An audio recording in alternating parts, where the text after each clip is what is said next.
This episode is brought to you by Novilla Mattresses. When it comes to your mother, you want her sleeping in a comfortable bed. When she's with me, she won't have to worry about that because I sleep on a Novilla mattress. Let me tell you, when your mom is at my place, she is sleeping on a very comfortable mattress and she is going to get you one as well. Meet their Bliss Organic Memory Foam Mattress. Perfect for those who want a cool, dry, undisturbed sleep throughout the night, made with organic bamboo charcoal fiber, excellent motion isolation, cooling gel-infused memory foam that fits all bed frames and is reasonably priced. Perfect for if you want an inexpensive mattress for you, your children, or even for your guest room. It comes in a box delivered right to your door, and you get 100 nights to try it out. Skip that trip to the big box mattress store and get a mattress from Novilla. Throw out that cheap Walmart mattress you got in college and get yourself a mattress made by Novilla. Using promo code Schweezy or the link in our description, you can save 10% on any purchase through Novilla directly. Try out the mattress that your mom tried out last night. Again, that's 10% off using promo code Schweezy. And a reminder, when you use our links, you directly support this show.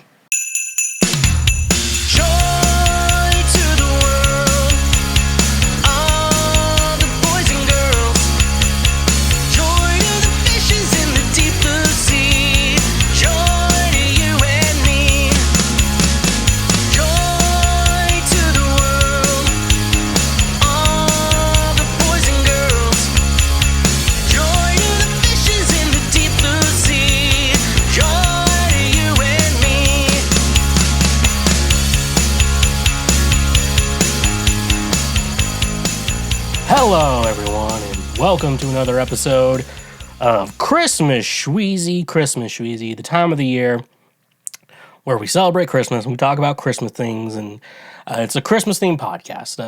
Instead of canceling me, we're gonna Christmas me. Christmas Schweezy, as we like to call it. Welcome to the show today, folks. Like I said, best episode ever, best Christmas episode ever. I got a lot of cool, so much to do, so much to see. So what's wrong with taking the back streets, you know? I like that. Welcome to the show today, folks. Christmas time. I love Christmas time because it's the one time of the year people actually try to be decent human beings. It's just like, oh, it's Christmas time. I better be nice to this person. Like, shouldn't we be like that all the time, though? Like, shouldn't that be our world all the time? But, nevertheless, I digress. Welcome to the show today. Sorry if you were expecting an episode last week. I had the worst cold of my entire life. I thought, for a second, you think, do I have COVID? And then I was like, well, I still have an appetite and I can taste the food and I'm breathing fine.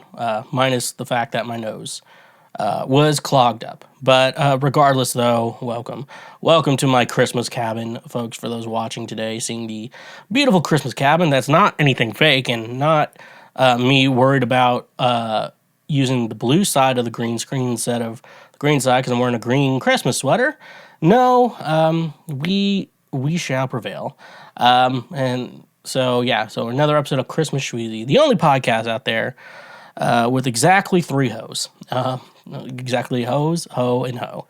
We had exactly 3 hoes out there for you. So you definitely better go be aware of that. Anyways, that feels weird. It feels weird being back because I recorded the Thanksgiving special the week before it. So I've technically been off for like 2 weeks not doing podcasts. So I don't know what's going on in the world. I don't know what anyone's doing. I don't know where we are, what we're doing, or what we will see today on Cancel Schweezy. But regardless, though, we have a good show today, folks. Announcement time. Last Christmas, the cover I made for Never Nude Records, Grandma Got Run Over by a Tour Van, still out now. I believe it's on Spotify. I know there's a lot more organized stuff like that, but it's always on the Schweezy music page with a lot of other stuff cool. And you definitely want to go follow the Schweezy music page wherever you are streaming music these days, whether it's Spotify, Apple Music, Tidal, Deezer, D's Nuts. Got it! Anywhere though, so it's really cool because I have some plans for, not like Garth has plans, but like I have music plans for this year in music. So definitely go check that out. It's gonna be cool. I think it's the best cover of last Christmas that's ever been made. And who's the dare to doubt me? I identify as a fucking threat. So yeah, you definitely want to go check that out. Go check that out. Go follow me always over there. A band I've been playing with, I've been playing bass with them, Stonehouse. They are releasing their first single called American Honey. It should be out Friday, December 9th, so it should be the Friday following this episode of Christmas Schweezy. Not Cancel Schweezy, it's Christmas Schweezy today.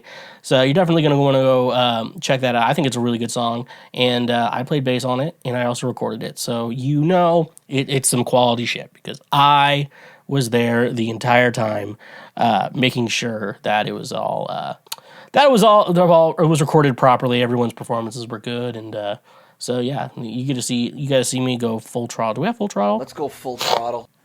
We gotta go full throttle on that. Band called Stonehouse, all one word. Singles American Honey, Friday, December 9th. Go check that out as well.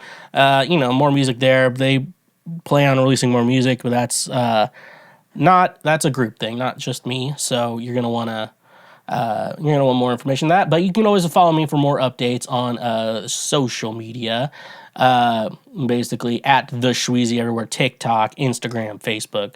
Not the other one. I don't think we're really using the other one. I see tweets the adult way on Instagram when people screenshot it and post it. That's how I see but I see TikToks as they come out. I don't see them like the other boomers do. So definitely go check that out at TheSchweezy, and also twitch.tv/TheSchweezy. I've been going through Pokemon Scarlet right now. I played like a couple days in a row, then took like a week off, and now I'm back into it. I think I'm almost done with the main game, and then we'll move on to the post game. So it's gonna be a lot of fun. Go check me out, twitch.tv/TheSchweezy. If you have an Amazon Prime account, what you can do is connect it to your Twitch account. You basically get Twitch Prime. Twitch Prime, basically, you get to subscribe to one person a month. To follow anyone on Twitch is free. So I definitely expect every one of you to have a Twitch account and to make sure you're following me to let me know anytime I do stream. But if you have an Amazon Prime account, you can subscribe. Typically, you'd spend $5 to subscribe to someone. But with an Amazon Prime account, you get one free a month. And why not follow Daddy Schweezy? Why not follow Daddy? That's my hole. That's where it spits. So yeah, definitely take advantage of that. You don't even have to spend any. That's all the ways you can, you can spend money on a subscribe, but you don't have to if you have an Amazon Prime account already. But you can always financially help support us with our Patreon page. It's basically a tip jar right now, and it's a great way to help us out, help me specifically out, and a great way to say thank you for being a friend who traveled down this road. Back again, if your heart is true, you're a pal and a confidant. So, And I really like that. So definitely do that. But there's also the free shit you can do. I know we got a lot of audio listeners right now, usually listen to this part. Make sure you go check out our YouTube page. Make sure you're subscribed to our YouTube page, because we do post our highlights over there. So if you ever want to share part of the show with someone, or, I say something funny and you think someone else will enjoy it, or like the talk I have, or you just think I'm funny in general, which you probably already do. I identify as a fucking That you can already go ahead and check us out over there. And so, yeah, and basically you share it with your friends. That way they don't have to go to a specific time marking in the audio. You can just do that, and it's video too. So it's really cool. It's really easy. And I do know that some of you probably, you have to listen to me on your drive, or you have to listen to me at work where you're not allowed to have like a YouTube video playing on the screen. So like, I understand you, but some of you are like, I listen to you while I clean my house. And I'm like, check it out pull it up the YouTube app, play it on your TV. That's going to be the cool way to do it. I'm telling you, that's the cool way to do it. So, yeah, Come on, Mark. Don't be stingy. So, yeah, definitely go check that out. And obviously, leave a comment in the videos. Give us a like, let us know. Let YouTube know you like it. And you like it. I like that. And also, if you're on the audio platforms, make sure you leave a review and give us a 5, 4, 3, 2, or 1-star rating. I like that. Anyways, though, let's go into previous week right now. Previous week right now, for those of you who may know, is the news. The news, what news? The news specifically that I think was important in the previous week right now. Oh, sounds like, I don't think it'll be caught up by the microphone, but it sounds like people are dropping bricks on the stairs. Anyways, though, it's the news right now from the previous week that we're going over right now, and from the previous week that we will be going over right now. So, as Phil DeFranco would say, Let's just jump into it. all right, this is from Click on Detroit. I assume they talk a lot about Detroit, and luckily enough, this is about Detroit. Detroit Starbucks forced to close after PETA protesters encased feet concrete and blocked entrance. A Starbucks in Detroit was forced to close on Friday after 4 protesters blocked the entrance by encasing their feet in concrete. 4 PETA supporters protested Starbucks upcharge of non-dairy milk by encasing their feet in concrete and blocking the store's entrance for hours with signs and chants. 2 of the 4 protesters were taken away in an ambulance. Starbucks' punitive price hike on vegan milks harms cows, the planet, and customers who are lactose intolerant, many of whom are people of color, says PETA Executive Vice President Tracy Ryman. PETA has appealed to Starbucks to stop profiting from the plant-based milk upcharge, but so far greed continues to define the company's position. This comes as the latest Starbucks protest from PETA supporters. The previous Cement Inn took place outside of Nashville Starbucks, which resulted in the arrest of 4 protesters. Other supporters have superglued themselves to counters in Chicago, New York City, and the company's headquarters in Seattle. The Detroit protest comes on the last day of 2022 United Nations Climate Change Conference. So we have a lot to think about here when we think about this protest.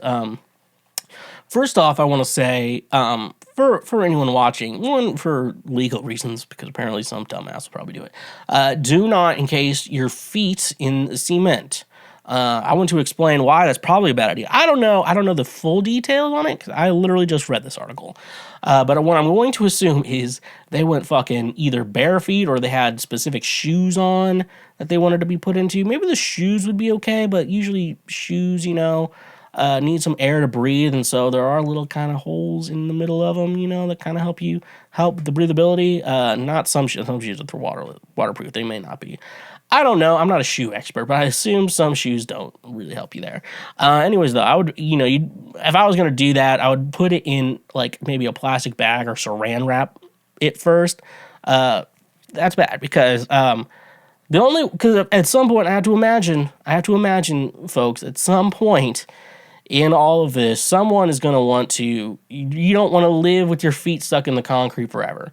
One, there could be a circulation problem in your feet. You could get like sepsis, and you have to you got a foot removed, and you got to be an amputee. And no hate to the amputees out there, but I'm pretty sure most amputees out there aren't didn't choose to be it. And I kind of feel like if you do this, stick your feet in concrete, bare feet in concrete, you kind of chose to be an amputee. And it's kind of disrespectful for the people who didn't get to choose that. Just saying, I'm not speaking for the amputees. I'm just saying what's probably happening in that situation. So yeah, there we go. So that's that. And then to get it removed, what do you think they have to do to get it removed? Some aggressive tactics, and that's the problem. Hospitals don't want to have to fucking deal with. The hospitals shouldn't have to fucking deal with your fucking dumbass who cemented their feet. They shouldn't have to deal with that because they have to break it open and chisel away, and they're trying not to damage your feet in the process. And to break cement, the amount of force needed is enough to damage feet. Enough to break bones and to damage things. So, as our friend DJ Khaled once said, congratulations, you played yourself. Because you might be one of the stupidest fucking people alive. That's the thing. I do want to go into first of all the non-dairy milk. Now, I will say this as I have to say this. I love myself. I drink. My coffee, when I make it at home. When I go other places, I don't really care. When I make it at home, it's 0 sugar, vanilla, almond milk. That's what I drink. That's what I drink at home. It's like 30 calories I think it's 30 calories a glass. Don't even use that much in my coffee. So it's good. It's healthy for me. 0 sugar too. It's healthy. For that. So I'm a big fan of nut milk. And who can say they actually did finish No Nut November if they drink almond milk? That's a good question. Mystery? I don't think so. Coincidence? Maybe. Hotel Trivago. Just letting you all know that. So anyways, though, is it really an upcharge? So I would love this article to actually, I wish someone would do some more research. I could do that on my own, but I'm not going to. That's a fact. I could do more research. I'm just not going to. So is it really an upcharge for almond milk or whatever? Or is it the fact that Starbucks is probably selling more dairy milk than non-dairy milk, meaning the non-dairy milk is like, it's taking up storage and it could go bad if you don't use the right amount in enough time. So could be upcharged because it probably maybe a little bit more expensive to keep on there. That's the price you pay for shit like that, I'm like, if you want double meat at Chipotle, you got to pay extra. You know what? I'm fine with that. They're always like, it's extra for double meat. Is that okay with you? I'm like, I've been here before. I know what I'm about, son. So that's the thing. So I'm thinking this is just a supply and demand. I don't think Starbucks is personally out to get vegans. I don't think they're out to get lactose intolerant people. I don't think Starbucks is out to get any of you. I'm just saying they keep those options there because they have at least enough people asking for it. They have probably oat milk and almond milk. They have enough people, soy milk. They have enough people coming in asking for that where it's good to keep there. However, it's probably not selling as much as regular dairy milk or cream and stuff like that. So that's probably why it's a little bit more expensive. I don't think Starbucks out to get you. I think they're just like trying to make sure that they can still make a profit. I don't think they're trying to upcharge on it. And also, I don't know how many, sometimes, many of whom are people of color. That's also another statement. I don't think, Martin Luther King, I don't think he came back from the dead, came here, just could see the world today. He's like, I had a dream where I could drink almond milk with my coffee and not be discriminated because I'm a person of color. I'm like, I don't think the person of color has anything to do with this. I love it when people bring like racism or especially like, like Leah Michelle a couple months ago. It's like, oh, would people say I can't read if I was a man? I'm like, that's not the time to bring. That's not the argument here. Like, that has nothing to do with your argument. Like, just throw a ball into left field and be like, wonder if this will work. Like, it doesn't work. And I believe, I bet most black people are like, I feel like Starbucks is discriminating against me because I, a black man, am lactose intolerant. I don't think they're thinking that. So that's a good thing to say. But anyways, though, we have to move on. Okay, we have to move on. Okay, I'm drinking beer today.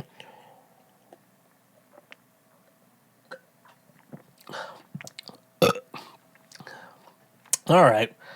This is from a Rolling Stone. What? Bob Dylan apologizes over AutoPen controversy, an error in judgment.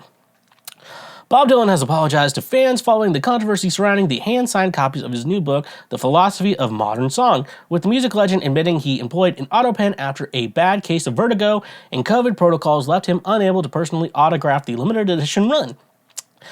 I can't do a Bob Dylan impression. I've been made aware of there's a controversy and about signatures. Within my recent artwork, prints, and on a limited edition of Philosophy of Modern Song, Dylan wrote Friday in a rare social media statement. I've hand-signed each and every art print over the years, and there's never been a problem. Dylan continued, however, in 2019, I had a bad case of vertigo, and it continued with the pandemic years. It takes a crew of 5 working in close quarters with me to help enable these signing sessions, and we could not find a safe and workable way to complete what I needed to do while the virus was raging. So during the pandemic, it wasn't possible to sign anything, and the vertigo didn't help. With contractual deadlines looming, the idea of using an AutoPen was suggested to me, along with the assurance that this kind of thing is done all the time in the art and literary world. Soon after the release of the Philosophy of Modern Song, some of those who spent $599 on the limited edition run of 900 personally signed copies, complete with a letter of authenticity, began sharing their autographs online. However, after comparing the signatures, fans soon deduced that the autograph was created using an AutoPen, which reproduced Dylan's signatures with at least 17 different subtle variations. Man, they really try to be slick. So, the actual, like, I just thought it would probably be the same one. Stamp. I don't know how AutoPens work also, so don't be taking me, don't be dragging me under with this. But he had 17, so he made a signature, 17 different signatures, and they kind of varies it through the AutoPen, and fans were like, this seems off, and stuff like that. And yeah, I would feel kind of ripped off because Bob Dylan didn't actually sign it, but it's also like, he kind of did. but like he didn't, but he kind of did. It's his signature. So it's his actual signature. So like you could go into Pawn Stars and assuming this wouldn't have, no one would have known about this auto pen. So whoever, those guys who like look at signatures, they get their iPad with the big old camera. They look at it and it's like, well, that's a real handwriting. Yeah, and they find an actual confirmed Bob Dylan signature, and you're like, yeah, it's his real signature. So, yeah, I remember I worked at Blackbird Studio for a minute, and I was watching Ponce. That was when the whole Rick Harrison meme was big, and so I saw like, yeah, this guy has a signed copy from the Beatles, and then the guy came in, looked at it, and like John Lennon's signature is specific like this, so yeah, that's real. And I looked at, they had one signed thing in there just as decoration. I'm like, oh, that's actually real. Unless it's an auto pen, I don't know. But like that's the thing though. So like, you know, it's not that big of a deal. I mean, I don't know how big of a deal is this, because I mean, it's technically a signature, it's just mass produced. So it's not like Bob Dylan wasn't in contact with it specifically. But also, yeah, I mean, $599 though for something he didn't actually sign. Like, I feel like the price has to drop from there. Like, he didn't actually sign it, so the price does have to actually drop. But I get it. I get what's going on. Like, he couldn't do it. I mean, maybe if I was there, it's like, well, we could auto pen it. It's like, well, it's not really like signed by Bob Dylan at it, And I'll just be like, let's just make it a very limited number then. Let's just see how much you can do. Stuff like that. Anyways, though, I get it, but also it's kind of, I get why they did it. I mean, like, I get why they did it, but it feels kind of like if you bought it, like you got ripped off, because it's not really Bob Dylan's signature. You know what I'm saying? You know what I'm saying? I think you know what I'm saying. Got him! It's like fucking Bob Dylan to everyone right now who spent $600 on a book.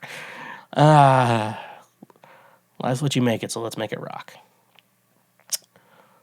All right, coming to us from Loudwire.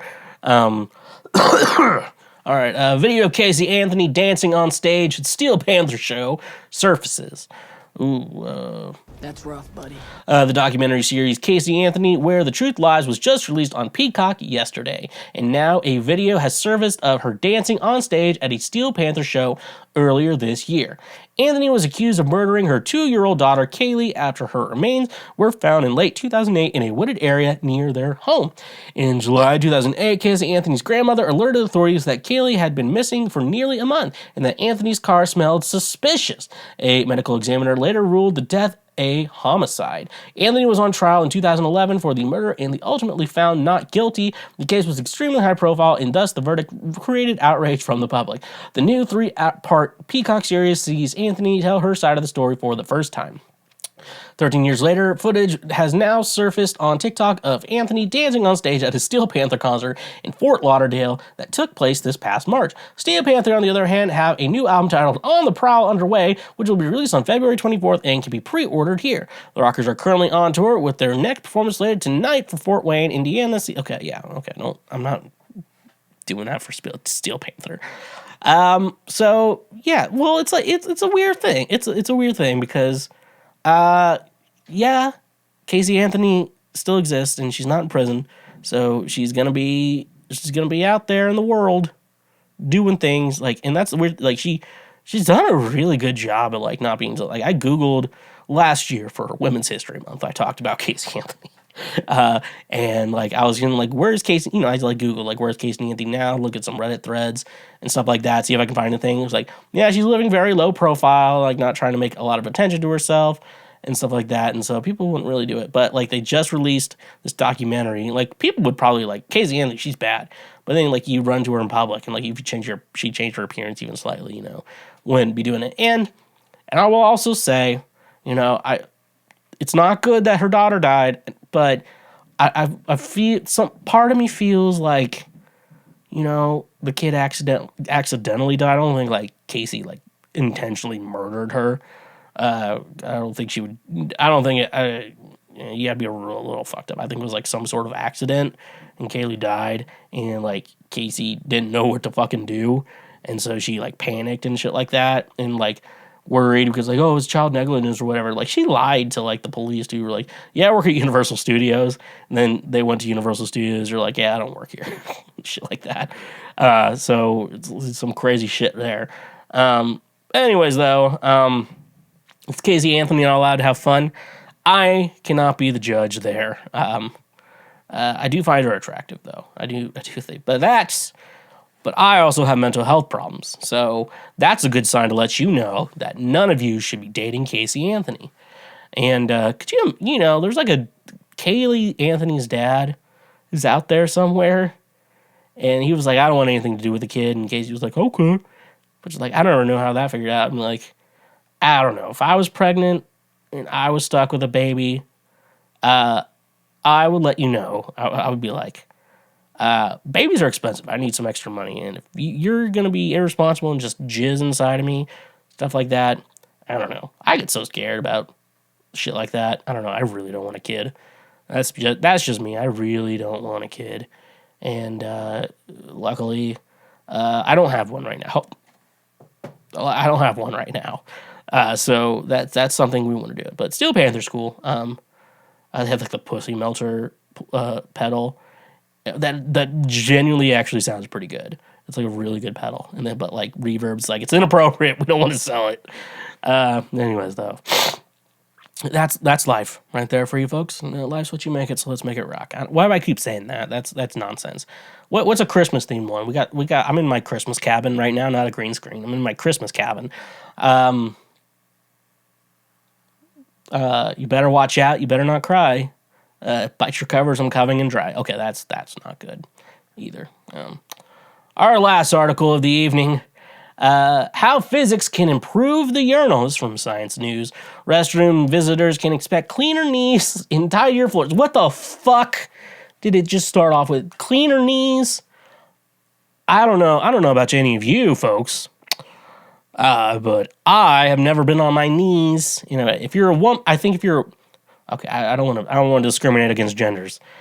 I don't know. I feel like the bathroom seems like an appropriate place. Public restrooms don't have sex in public. Okay, folks, just maybe don't.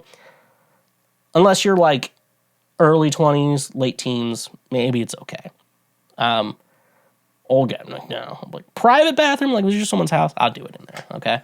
Anyway, so let's move on to keep going to the article. If they happen to use the new urinal inspired by curves in nature, the key to making splashless urinals is ensuring that a person pee stream hits the porcelain at a shallow angle, no more where it aimed. Researchers report November 22nd at the American Physical Society Division of Fluid Dynamics meeting in Indianapolis. Why is that? Like, could you imagine, where were you this weekend? I was at a convention. Oh, what convention was it? American Physical Society's Division of Fluid Dynamics. What? For a small enough angle, there is no splash, says mechanical engineer Zhao Pan. That's not a real name. Zhao Pan. That's not. I'm not reading this article through. I'm just like, this article is nonsense. Zhao Pan. That's not a real name. The University of Waterloo. Okay, and from Waterloo in Canada. Pan calls the angle where splashing ceases the critical angle, keeping the angle that a fluid strikes the surface at the critical or lower prevents the splash. Pan and colleagues designed a tall, narrow urinal with a curving inner surface, employs the same geometry as a Nautilus shell. That's something that is invented April 1st, 05. Could be a joke. There's a smooth flow across the surface, says Waterloo mechanical engineering student Kavishan Taraja. That sounds like a real engineering student name. I'm just going to let you know that. Which prevents droplets from flying out. In experiments involving dyed fluid sprayed into conventional urinals, the team found significant splash that the real world would have ended up in a person's leg and a feet and on the floor nearby. When researchers repeated the experiment with prototypes of the new design and inspected the surrounding surfaces, I couldn't find even a single droplet.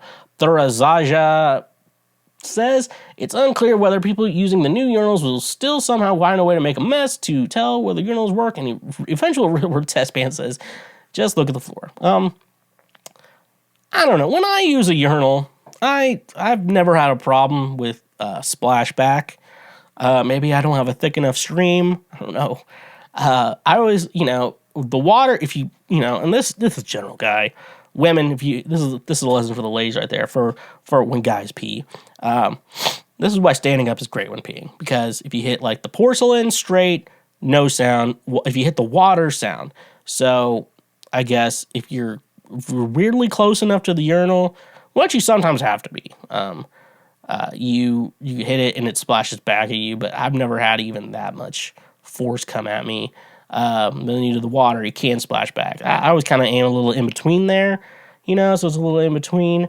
But I've never had it splash back on me. I'm never, maybe a little bit. I've had more splashbacks when I take up shit than I have when it's actually when I've pissed. I've never had a problem with pissing. It's always been a shit thing. But I always call that God's bidet because it's like a splashback. I'm like, oh, my butthole's clean now. That's God's bidet right there. But I don't know. I didn't think this was a problem for anyone, but apparently it is. Yeah. Congratulations, you played yourself. Have you ever been out in public and thought, hey, look at that fat guy, only for it to turn out to be a mirror and you are in fact the fat guy? That was the moment that kickstarted me into becoming the greatest health expert the world has ever seen. But I wasn't born being built different. Like Joe Cocker before me, I get by with a little help from my friends. And my friends happen to be today's sponsor, FNX Fitness. FNX Fitness is committed to creating innovative supplements of the highest quality that provide focus for a productive morning, energy to thrive all day, performance supplements to reach new goals, unique sleep and recovery formulas to support any sport, and healthy supplements to support an active lifestyle for years to come. I also really enjoy their clothing line that makes you look good while you work out as well. Another thing I love about FNX Fitness is that with every purchase, they donate a gallon of water to a child in need. Start working out smarter, not harder, by using the link in our description today. You can save 15% on your purchase. Go save 15% on some of the best supplements out there when using the link in our description. And remember, when you use our links, you directly support this show. When you're at the beach, you aren't going there naked, letting everyone see your little shrunken PP from being in the water. No, you're wearing some sort of clothing to cover up your privates. So why would you let companies you buy products from have access to the privates of your credit cards? That's where today's sponsor, Privacy, becomes the clothing for your credit card information. Privacy is the first payment product that keeps your personal information private while being even more convenient than using a physical payment card online. Privacy empowers you to protect your physical card information. Each merchant you share your card information with puts you more at risk to hackers or data breaches. Why not use a privacy card instead? By creating a virtual card with privacy for each merchant you shop with, your physical card is safe and secure. Privacy cards can be paused or closed at any time, preventing any future transactions from being authorized. Privacy cards can also be single-use, meaning they close after just one authorized transaction. One of my favorite ways to use privacy is for a service with a free trial that requires you to put in a credit card to sign up. But wait, there's more. By using the link in our description, you can get $5 to spend anywhere. That's money you get to use. So start paying the smart way with Privacy. And remember, when you use our links, you directly support this show. Why weren't you at elf practice? It's time. It's everyone's favorite time of the year.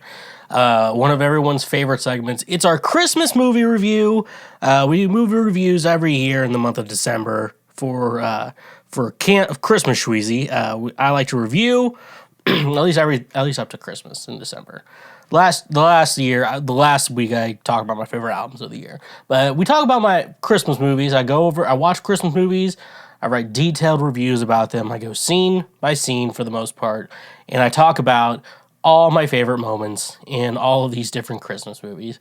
And I gotta say, for the most part, it's fun, but these Christmas reviews are a lot of work. That's why in this year we didn't see a lot of movie reviews. It had probably one in Canto, but they take a lot of work. I'm telling you, they take a lot of work to get done. But regardless, though, I feel like Christmas will always do Christmas movie reviews. That's always going to be a staple on Christmas Schweezy. So let's get into it. This year, so the theme for the next 3 weeks in regards to our Christmas movie reviews are movies I've probably seen before, but honestly don't really remember very well, to be honest with you. Maybe I've only seen it once or twice, and maybe it was when I was a small kid when I saw this movie, and it's not really part of a rotation of movies that me and my family and friends like to, generally rewatch, every year for Christmas. So, for the most part, that's the theme this year. Last year was movies I had a specific memory for. The year before that, I think I did cartoons and It's a Wonderful Life. So this year it's movies I haven't really seen, and and everyone's gonna be really surprised every week. I can't believe you haven't seen that movie. I can't believe you never watched that movie. I can't believe that's not part of your Christmas rotation. Like, I'm sorry, I didn't get to choose that. It's just, when you're a kid, your parents kind of choose it, and you kind of maybe get to choose it if you've watched it and liked it. But for the most part, these are movies I haven't watched. So this year, I watched Home Alone. I probably watched Home Alone maybe once or twice, and I had to be a small child. I do believe I've actually seen this movie before, but I had to have been super, like a super small child when I saw this. So it had to be forever fucking ago when I saw it. I know my brother, he remember back in the day, if you're younger, if your birthday doesn't start with 19, if your birth year doesn't start with 19, you probably don't remember going to a movie store and renting a movie. They still do exist, and if you're like, I live in the middle of fucking nowhere, we have movie rentals, because Redbox doesn't go out that far. But you used to have to go to a store, you saw movies on a shelf, and you would pick it out there. My brother would pick out the third one, just randomly the third one, not the Macaulay Culkin ones, the good ones, the third one. So that was weird, but he's also a weird guy, and we talk about that on the show because he doesn't listen to this podcast, and it's okay. So it's okay. We can talk about him as much as we want. We can talk as much shit about my brother, and it'll be fine. No one's gonna give a shit about that. So, anyways, though, yeah. So, Home Alone, starring Macaulay Culkin, which I do want to say here. Macaulay Culkin, he's doing great right now. He's sober. He's doing great. But he used to be on a lot of drugs. And I think that he did the right amount of drugs. And you're like, the right amount of drugs? Is there a right amount? I'm like, yes, there is. If you had to interact with Michael Jackson, there is a specific amount of drugs you need to do to forget that man's existence. And I think Macaulay Culkin figured that out, and he did that many drugs. It cost him a lot of money, but he did the right amount. So, cheers to him. Cheers to everything he's doing these days. Anyways, though, Macaulay Culkin. So let's talk about Home Alone. First of all, the logo for Home Alone, it's Home Alone. Everything's capitalized except for the E at the end of it, which is lowercase. I could not figure that out. Maybe it's something cool with the logo, like the FedEx logo has like a little arrow, and then Amazon has a little arrow A to Z, but I could not find the actual, maybe there was a joke in there, maybe there was something cool in there. I could not find it, so therefore it doesn't count. That's how that works, right? If you can't find it, it doesn't count. So anyways, though, let's get into Home Alone. Let's get into the movie. I want to start with the movie. I had to talk about the logo because that's just weird. Love Chris Columbus. He's the director. He directed the first two Harry Potter movies.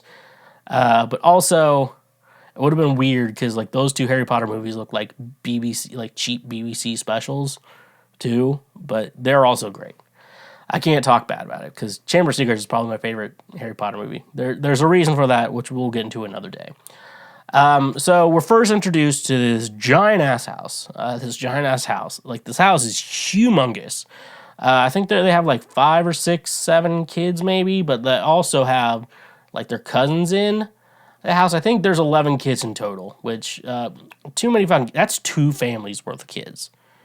Like, it's very rare. I feel like we all know the family, but it's very rare you find like the family that has a lot of kids, but also financially is doing really well, which is insane to find that. So, the giant ass house. You're introduced to that. You're first introduced to Kevin and his mother, Moira Rose, from Schitt's Creek. And that's how I'll be referring to her, because I like her more in that movie than I did. I like her more in that show than I do in this current movie. We're just being honest here.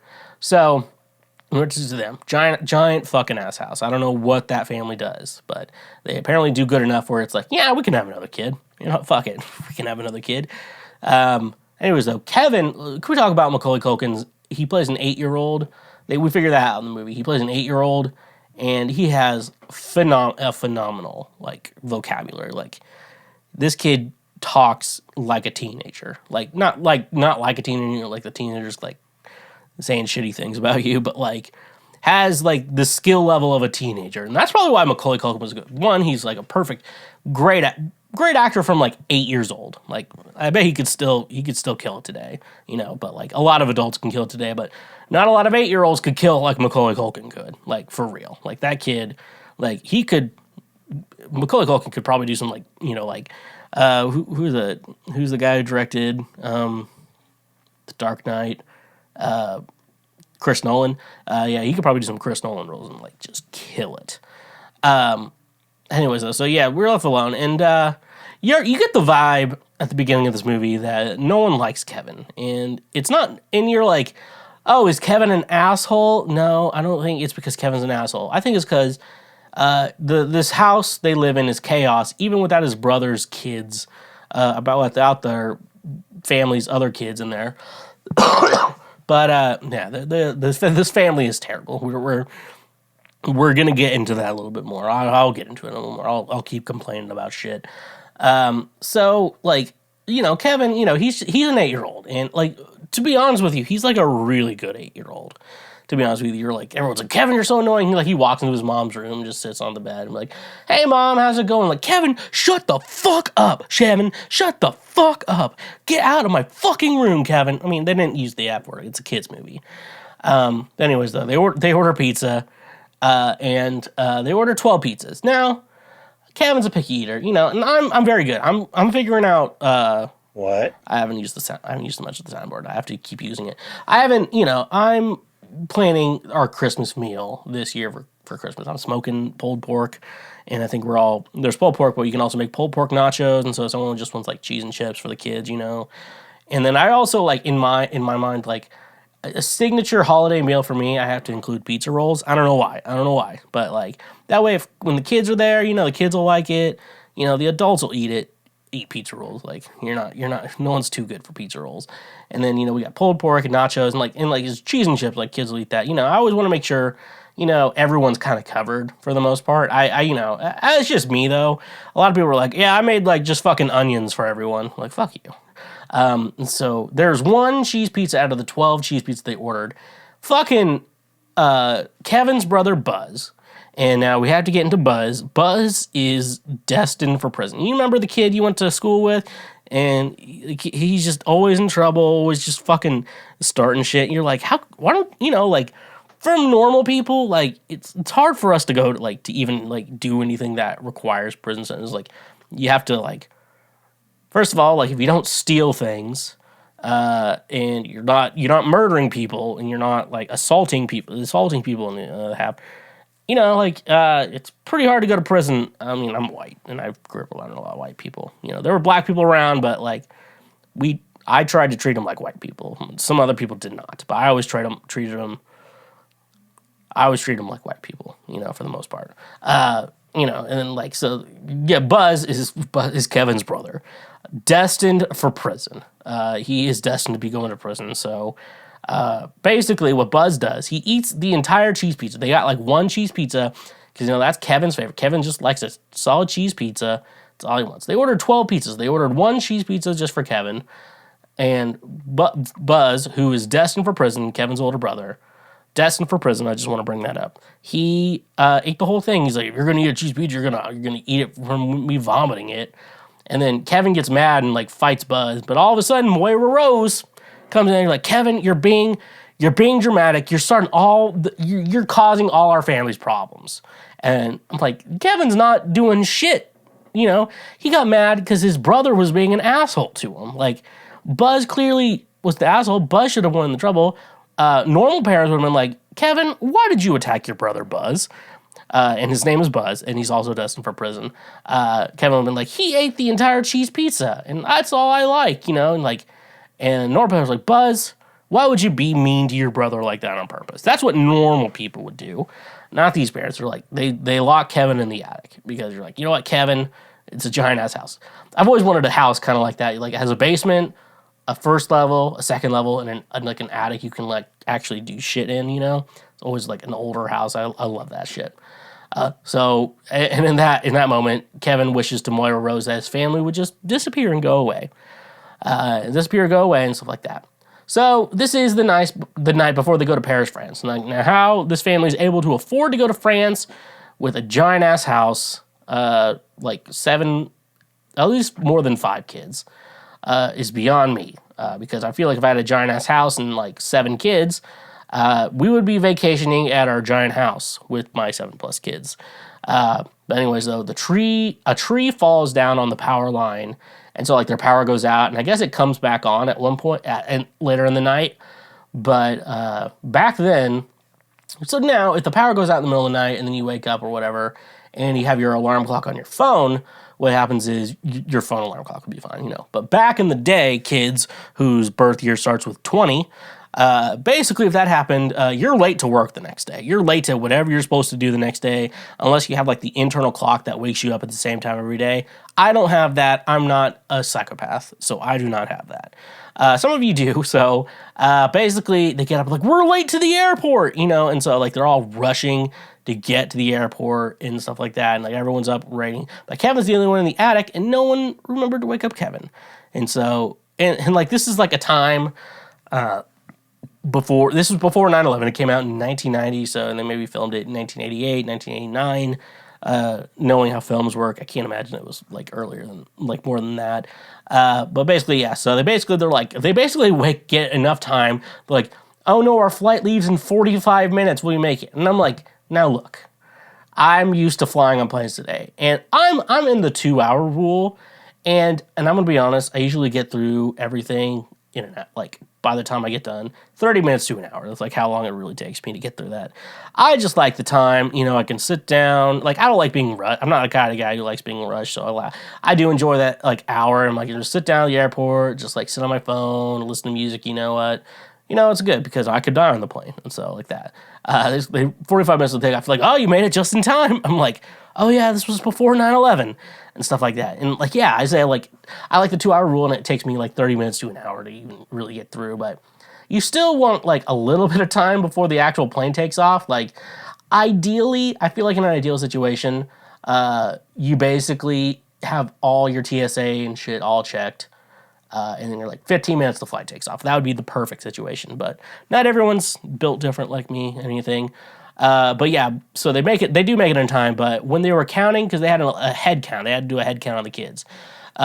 Some fucking annoying ass kid neighbor decides to walk over, oh, you're driving to the airport? They're going to France, we're going to Florida, that's crazy. And this kid just like would not shut up. And so when they were doing the head count of all the kids, they accidentally counted this kid for Kevin, because they kind of love him. I'm like, okay. So it does make it like an obvious mistake. Now, I would have enjoyed the movie if they just intentionally left Kevin behind. You know, it was like, fuck Kevin.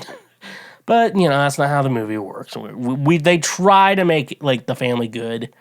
The family's not good, folks. The family is not a good family. Anyways, though, so they all make it to the airport, but they forgot Kevin because they accidentally counted the other kid as Kevin instead of, you know, they just counted 11 kids and stuff like that. They didn't see him. So then Kevin is left home alone. Lowercase e. Remember the lowercase e. That's important. And stuff like that. So yeah, they made it to the airport. You're like, no, it was before 9/11. So if you make it to the airport, if you drive to the airport 45 minutes before the plane took off before 9/11, you would have made it. And that's important. So, you know, like Kevin is now home alone. He wakes up and, you know, he's like, oh, I guess everyone's gone. Woo! And so, like, he does literally what everyone has done when they're home alone, like, overnight for the first time. Like, he eats junk food and shit like that. And my favorite was he went to Buzz's room because Buzz had a secret box with all his special stuff in it. Remember, this movie came out in 1990. So, first goes through Buzz's stash of stuff. He immediately sees a Playboy. He looks through it and he's like, ugh. Like those weird, like naked people are gross. Because he's 8 years old. And 8-year-olds shouldn't be like, I want to jerk off right now. was pretty funny. But Buzz looks like the guy who Buzz, like I said, he's destined for prison. He looks like the guy he jizzes on the magazine pages. You remember that guy who like someone's like, oh, a nudie magazine, you open it up, it's like all sticky and like, like fucking don't jerk off on the page. Like leave it on your stomach and wipe it off like a real man. And then and those bodies were probably like too perfect for him. He's like, I prefer the look of real women. And like real women do look better, and I do prefer. And I think most guys would also say this. I prefer like real looking women. Like like you look at porn, like oh perfect bodies, but you're like, and then you're like in real life though, like you kind of want something a little different. You know what I'm saying? You know what I'm saying, fellas? You know what I'm saying, fellas? Oh, and then he pulls out a picture of Buzz's girlfriend. And the only way I could describe Buzz's girlfriend is most women I've seen on the dating app Hinge. A fucking cow. That's also true, I'm sure. Oh, and then, Buzz has just a gun hanging on the wall. Just hanging on the wall. They live in Chicago, like the white people suburbs of Chicago. He has just a gun hanging on the wall. And, I know it's like a BB gun or a pellet gun, but still weird. Also, another thing, every time they watch TV in this movie, it's in black and white for some reason. And I remember some of these movies are in black and white, but it was 1990. Color TVs existed, and I think these TVs were color. I don't know. Maybe it was just it's a director thing or whatever. But the surprising part of this movie I did realize was Moira Rose, her mom's senses start tingling. He's like, did I forget something at home? And they kind of just go through, like, the coffee pot. No, I turned that off. The garage door. No, we did close that. On the plane, she realizes Kevin is gone. That's how. And Myra questions how good of a mother she is. And if I was there, I'd be like, yeah, you're a pretty fucking terrible mom. I'm going to be honest with you. You're a pretty fucking terrible mom. And so then we go later. There's a lot of cuts. Cuts in this movie. It's just how movies work. Remember, and I didn't mention this, but there was a police officer at the beginning of the film, like, trying to tell people to, like, hey, be careful about robberies, and stuff like that. That police officer played by Joe Pesci, which I will be referring to him as Joe Pesci, because I just want to call him that. Turns out he was a thief all along, and he went to houses to see how they were guarding the place to try and rob them. So that's how it's it. So it turns out, this isn't really a headline, but it's like, cop turns out to be bad guy. It's not real. That's not really news. That's just normal shit. So Kevin saw those two guys, like, they're getting ready to rob the house, and like he turned on the lights and stuff like that to scare him with, oh, is someone home? Shit, my bad. That's what they tried to do. And so then Kevin's just like, oh, someone's trying to get me from outside the house. And so like he's just up there hiding. Moira then calls the police, and it was kind of a struggle, but she eventually got a hold of them. They're like, hey, can you just do a wellness check? I think we left our son home alone, like the movie says. Like, it's lowercase e. Let's not forget that. And so, like, the police come over, try to do a wellness check. They're like, no one's home, because Kevin didn't answer the door. And people are like, why didn't Kevin answer the door? I'm like, look, here's just a solid fact. If you're not expecting someone over, you should never answer the door. I don't care if it's Jehovah's Witnesses, Mormons, or whatever. Just do not answer the door. You should not be answering the door when someone has not given you a heads up that they're coming over. That should be common sense. That's why so many people got fucking murdered in the 70s. It's because they were just like, oh, hello, how are you doing today, sir? Stab, stab, stab, rape, rape, rape. That's what happened. That's what happened. And that's why so many people died in the 70s. Remember someone died in the 70s? It's because they fucking answered the door, probably. So don't do that. Kevin did a good thing. Yeah, he shouldn't be open, especially he shouldn't be opening the door. If I had a kid, I'd be like, do not ever open the door for anyone. Unless, like, yeah, I would just say that. In the meantime, I'd be like, I'll always answer the door. That's how I have kids. So Moira was like, you know what? You guys can stay here. I'm gonna go home and try to figure out a way to get home. And, it's near Christmas, so flights are crazy right now. Oh, yeah, and then in an attempt to get, like a box full of money, he climbs, like 5 of Buzz's shelves, gets the money, breaks every single shelf, tarantula cage breaks, the tarantula gets loose, and so the tarantula's around in the house. Now, And then so that Kevin has money, so he's going to buy a toothbrush, but there's like the creepy neighbor that Buzz was like, that guy murders people. And Kevin's like, oh, because he's 8, And then basically when he was buying the toothbrush, he saw the guy and he ran out scared. He's still holding the toothbrush, so he stole the toothbrush. Eventually Joe Pesci and Marv eventually find him and like, we're gonna follow you home, kid, just to see where you live, which is weird. And like Kevin was smart enough, like, don't let him know where I live. Because Kevin's not trying to be weird or anything, and stuff like that. Even though, like, later on that night, like, they drive by the McAllister house and he turns the light on, has all these cardboard and mannequins and stuff like that to give the illusion that they're home. Like, that's a lot of work to do, bro. That's like a lot of work he had to do, and he figured that shit out, man. Good for him. He then goes to like the grocery store and he buys like a week's worth of like just like general grocery shit and laundry detergent along with it. He buys Tide laundry detergent of all of them. Total comes out to $19.83. Like maybe a week's worth of food, like milk, orange juice. He even buys like army toys and shit like that too. $19.83. Man, I wish that. Like I used to be able to live off that, maybe like high school, college, but like now I could not. I could not make $19.83 buy me food for a week, including laundry detergent. That's insane. Like that dude, that's insane. Like the 90 star. So as Moira, Moira is like going back on her journey, trying to get back to, I guess, suburbs of Chicago.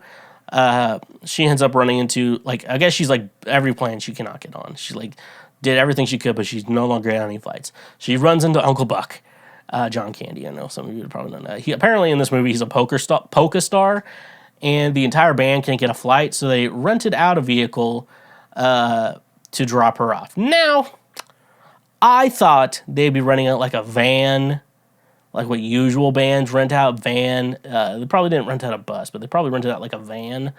They can get everything in there, and the whole band can fit with Moira Rose to get in there too. But anyways, though, yeah. But usually, like in my mind, like, oh, a woman's like stranded, but a band officer to ride. I'm like, that's a red flag. But this is a polka band, so I don't think a polka band's gonna like assault her. Country guys would. They're 100% gonna assault her. Rock guys maybe, but probably with the rock guy it'd be consensual. Pop punk guys, I know that's like she's too old. Just letting you know, she's too old at that point. But overall, I guess I assume she'd be fine. And then like Kevin starts like decorating the house for Christmas. Now, that's the craziest part about the McAllisters, not the deli. I'm just making sure it's not the deli. That they did not set up any Christmas decorations inside, but they did decorate the outside, which is psycho shit right there. That's just fucking crazy. But then, I guess Kevin keeps hearing about these guys trying to rob the place, and he's like, doesn't know what to do. While Myra's still on, and here's what I want to get to. Instead of taking the van, they took a budget moving truck. That's what it's called. The budget brand moving truck. Like you're like, oh, I'm moving today, and it's that kind of truck, not a van. But at least it's not hot as hell because it's Chicago in the winter, and fat polka guys, they're probably not going to make it super cold. Okay, so anyways, though, Kevin makes it to a Catholic church, which is, like, scary to me here about an 8-year-old going to a Catholic church. He runs into the creepy neighbor guy he has, and he's like, yeah, all those rumors you heard about me are not true. Talks about his, like, estranged son. Kevin's like, you should not be afraid to call your son. It's Christmas time. And stuff like that. And he's like, okay. And Kevin's like, maybe I shouldn't be scared either. This is the same guy who saw Kevin steal a toothbrush, didn't bring it up. They're at church. He should have returned it or something. I'm just saying that's what happens. And so Kevin gets the courage to not be scared after talking to this guy. So therefore, we have to talk about all the crazy ass fucking shit that Kevin did to Joe Pesci and Marv. I don't know Marv's real name, but it's Marv. So like I wrote down everything that Kevin did. Like now at this point, like after like 2 of these, I'd be like, you know what, I'm out. But this guy was like, these guys were like, we're into it. We're in it to win it. So I need to take a drink real quick.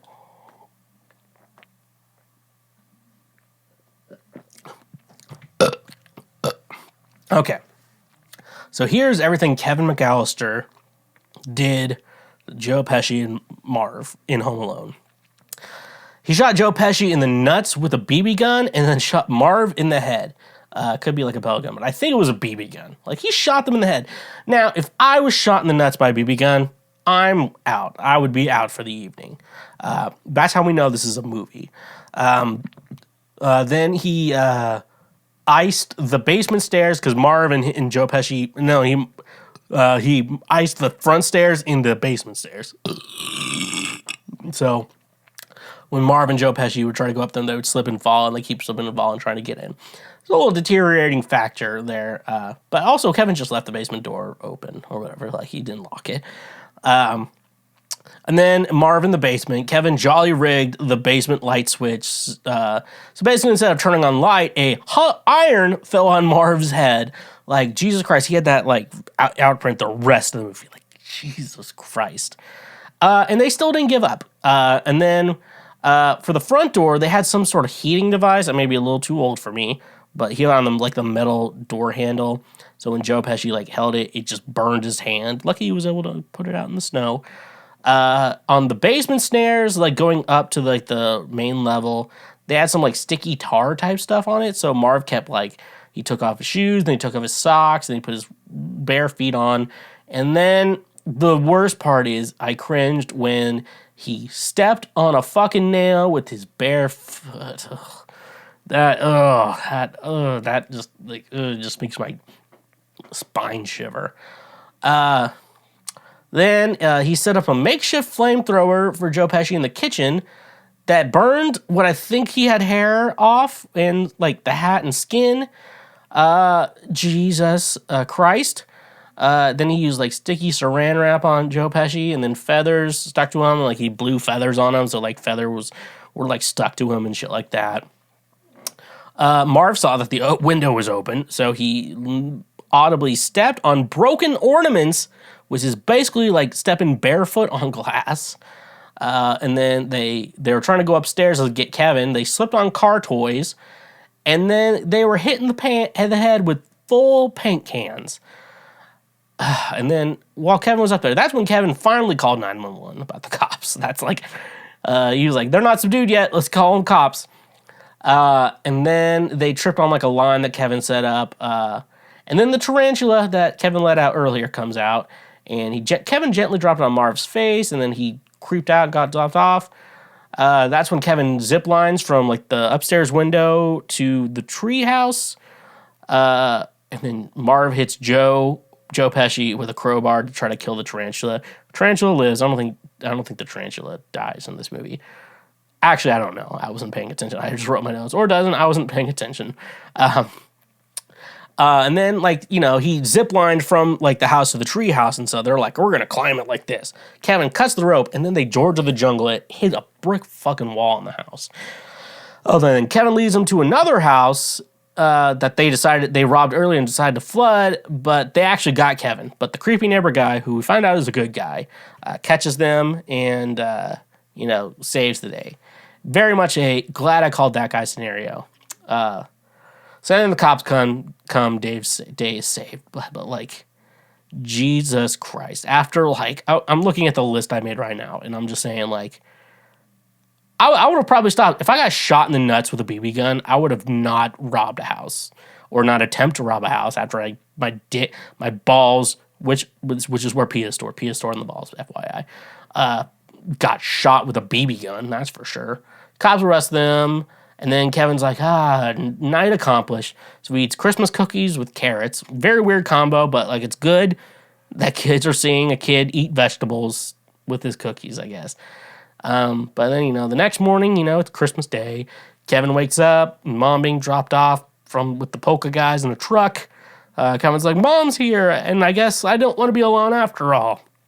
Christmas a little bit better. Kevin's happy.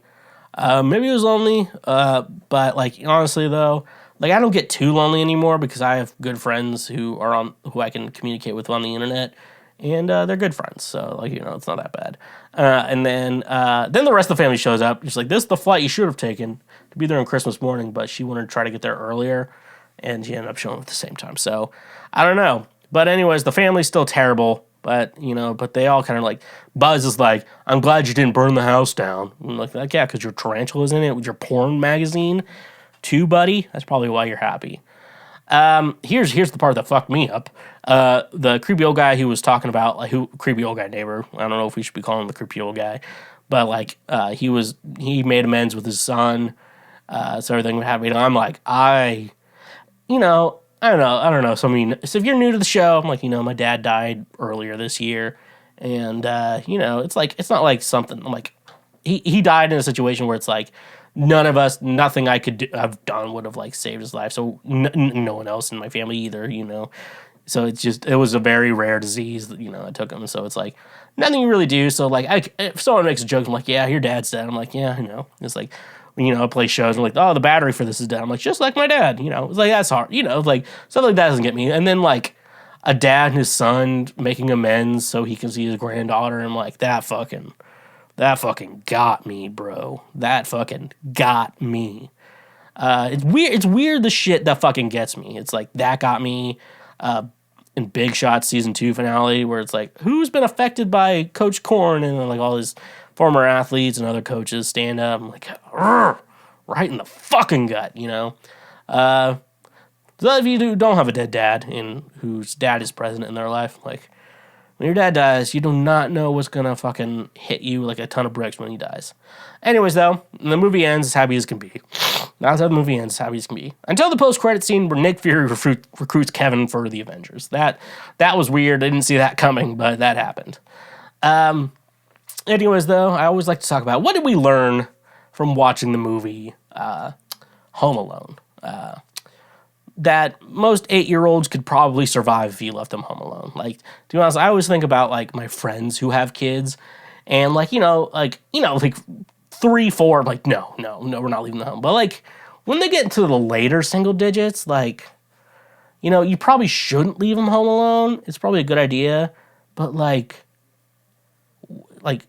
it's always curious, like, I bet every parent's like, what would happen if I just left them home alone, like, like my 8-year-old home alone? What would happen, And you wish you could do that without any consequence. You just want to see what would happen, but, like, at the same time, you want your kid to be safe, you're not as terrible as Kevin's parent, the McAllisters, not the deli. Just want to make sure about that. It's not the deli.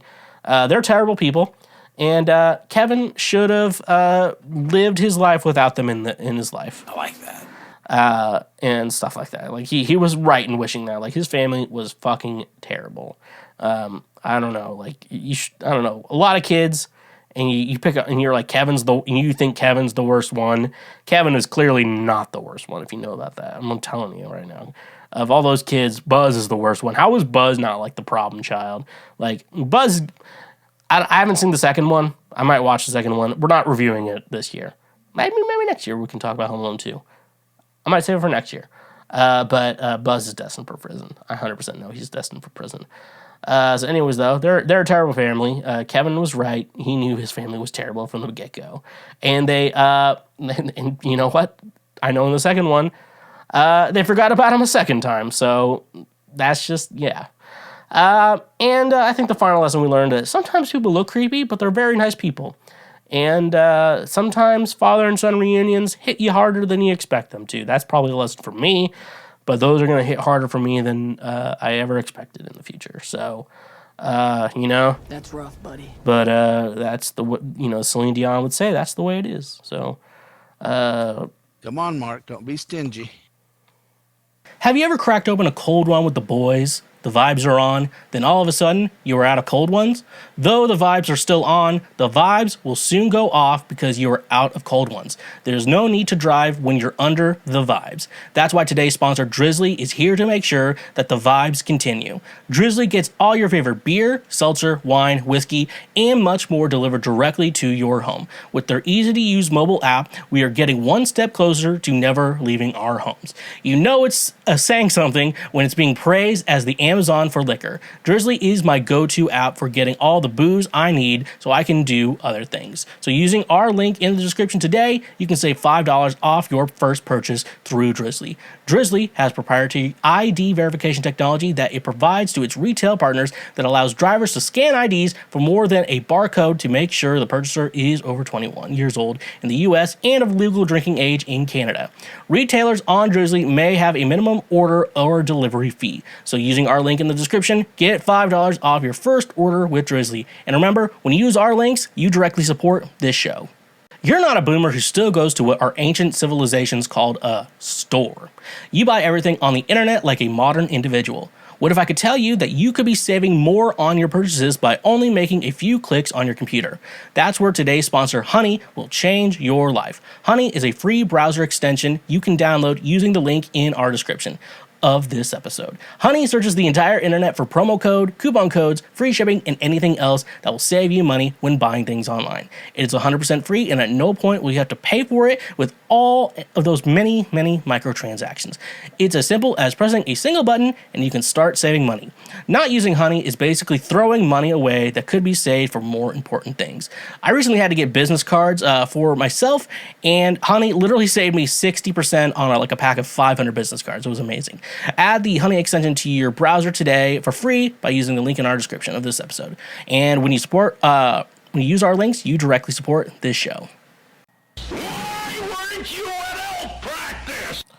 Oh, welcome to Ask Schweezy. I was trying to figure out what I was going to do. Yeah, we're doing Ask Schweezy. I heard, why weren't you at elf practice? And I was just like, fucking, I don't know what I'm doing. I don't know why I wasn't at elf practice. Can we talk about how that's like the best fucking Christmas meme? Fucking, why weren't you at elf practice? Fucking, I wish I haven't already reviewed Rudolph. It's somewhere in the beginning, early Candle Schweezy. We're 100 episodes in, folks. I've done a lot of these. I can't remember when I did whatever I did. Anyways, though, it's time for Ask Schweezy. The time of the episode where I go over all your questions and comments and concerns and see what I can do to help solve your problems. And, I'm pretty fucking smart. I know some of you don't know that, but I'm pretty fucking smart. And so it's pretty fucking obvious that you need my help. So, anyways, though, let's see what's going on here. All right, let's go to our first question. Do guys pee in the sink? If someone's in the shower and you really need a piss, do you pee in the sink? What? Okay, well, before I answer this question, I think the answer should be no, but I have peed in the sink before. It was in college. The 1 year I lived in the dorms in college, basically how it was set up was we had, some colleges are you have to go to a whole out bathroom, a whole communal bathroom set up to pee and shit like that. But the way my college was, or at least the way I got it, was basically you shared a bathroom with another dorm room. And so basically there's 4 people to one bathroom. And then you kind of do it like that. Now, one time someone was in the shower in that bathroom. Now, there was actually an open bathroom downstairs in the dorm I was living in. It was just because there were we got foosball and pool tables down there, they just had those down there. I didn't go there. I just went and pissed in the sink. Cause we had a sink and a mirror in our rooms, but the bathroom was shared, so it was weird. So I did piss in the sink that one time. And I will tell you, it was just one time. It was pretty bad. And then most guys, if they live in the country and they live in an outdoor situation, they just pee outside. Honestly, and I've mentioned this before. Peeing outside is the best for a guy. Women, you will never get to experience that. But it's I guess women can kind of understand, when men pee, they're always worried about leaving little, drippies and stuff like that, and some men will be I'll just sit down so I don't do it. Those are bitches. Those guys are bitches. And then there's guys like me who's oh, I got some dribbles. Let me clean it up. And then you clean it up, and so it's I never peed there, and stuff like that. So, but anyways, though, do men piss in the sink? It has to be I guess I would say though, the answer to your question would have to be is it an emergency? Because the emergency situation, Also curious, I don't buy plants because I'm not fucking weird. I know some people buy plants. I'm just like, I don't know. I just think plants are meant to be outside, and then inside are not plants. That's me. I don't know. That's me. But I could be dating a girl, and she's like, I want to buy plants, and I'd be like, I want to get blowjobs, so we're buying plants. So I may regret that one day, but I'm just saying right now, as a single guy, just like, I want plants to be outside, and it's okay if they're outside and stuff like that. But anyways, you can't pee on. I don't know if you can pee on plants. Well, I'm going to guess the answer is no. For the most part, you cannot pee on a plant. That seems very obvious that you cannot pee on a plant. What? Anyways, though, yeah. Do you guys pee in the sink? I bet if you ask, it's going to be specific to every single man out there. But it has to be a specific time that they have pee in the sink.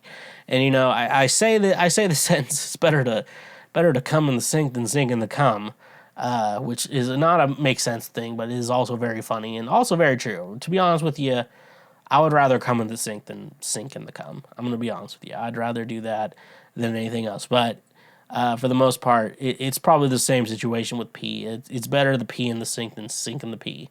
But it's not as funny as saying cum. I'm just going to be honest with you. Cum is, I don't know, saying cum is funny. And be like, I want your cummies and stuff like that. But the actual cum is like gross. Like for real. Like it's pretty gross. I was like wondering, because I had like a friend who was like, basically, I'm not going to give her name out or anything. And she's a very anonymous person. I want to keep her anonymous, but anyway, she's just a friend, dating another friend. And she doesn't like her dad because her dad's kind of a pervert. And like, that's the story I heard. I've not heard really much examples other than like, when she was younger, they would go out and he would be really gross. And, it's like, in my mind, it's like, okay, doesn't having a daughter make you less gross? Because, I'm a gross individual. Like, well, gross is in, like, things I'll talk about. Like, gross, inappropriate. But, like, to be honest with you, I would never, like, just, like, I don't know. I believe women are equals. And I'm like, I know women are funny. And that's shocking to a lot of people. I know a lot of women who aren't funny, too. And I know a lot of men who aren't funny. So don't be like, oh, trying to be a feminist here. And like, no, there's women I think are funny. I'm sorry, fellas. I'm sorry I let you down. But like, I don't know. I try not to be like gross about women. We're like guys, girls are like eat my cum, shit like that. Guys are like that, but we're not saying that to women like that. And we tell it to the other guys. I don't know. It's weird. Anyways, though, should you piss in the sink? Only if it's an emergency. That's the answer to that question. We're going on some rants. We're going on rants here today on Christmas Schweezy, that's for sure. How do guys clean up after ejaculating? Okay, I think we've discussed this on another episode before, but we'll just go over it again. Because I think we've had a question like, do guys just jizz in your bed or on the floor? I'm like, no, we shouldn't. That's for sure, unless you're that. Come on, Mark, don't be stingy. That's my hole. That's where it's fits. You fucking should not. And honestly, though, like the Bible actually, like, I know a lot of people who are like, I take the Bible literally, and that says that gay marriage is a sin, and like abortion is bad. Like, first of all, if you actually take the Bible literally, it actually is somewhat okay with abortions. If you're like, I don't think that child's no, like literally, I can't remember what. I probably should have good resources to know what I was saying here, but I know the Bible actually says, like, if a man thinks that a woman is carrying a child that isn't his, they need to abort it. Like, I do know the Bible says that. I don't have the resources right now, but I know it says that. Should guys clean up after ejaculating? Okay, but no, that's where I was going to. It was like, in the Bible, it's like, man should not spill his seed on the ground. Because it was this whole verse about it, like, the whole verse was about, like, I don't know, I've read the Bible, like, I'm a genuine, like, I was a Jesus freak at one point. Like, I read the Bible, but I don't know how this never really crossed my mind. Like, Ezekiel 23:20 is about, like, a guy who had, like, a dick the size of a donkey. But I don't know how I missed this one. It's like, a man should not, basically the idea was, like, a guy couldn't get his wife pregnant, so he asked his brother to do it, but his brother was kind of not for it. And then the whole thing was like, do not spill your seed on the ground. You should like spill your seed inside of her.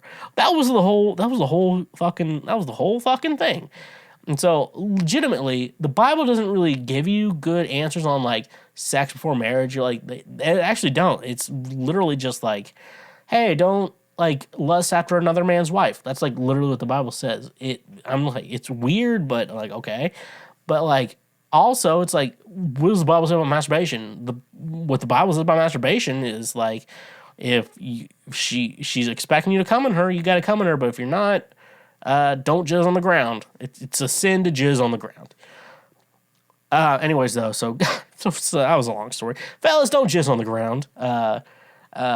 What you should do, if you're sitting on the toilet, you jizz inside the toilet, then you flush it down, like your seed's gone. If you're in the shower, don't take forever in the shower, but if you can get it out in the shower in a quick amount of time, you do it that way. In the other situations, how normal people jerk off, or when I say normal people, how I jerk off, which is not normal people, you jizz on your stomach, you wipe it off with paper towels or Kleenexes or whatever, whatever you do, you're going to wipe it up with. And that's how you do. You don't, there's a place your jizz can be, but you can also dispose of your own jizz. It's okay. It's okay to dispose of your own jizz.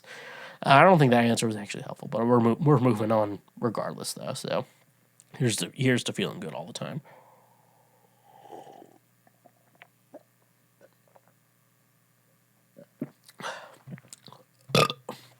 All right.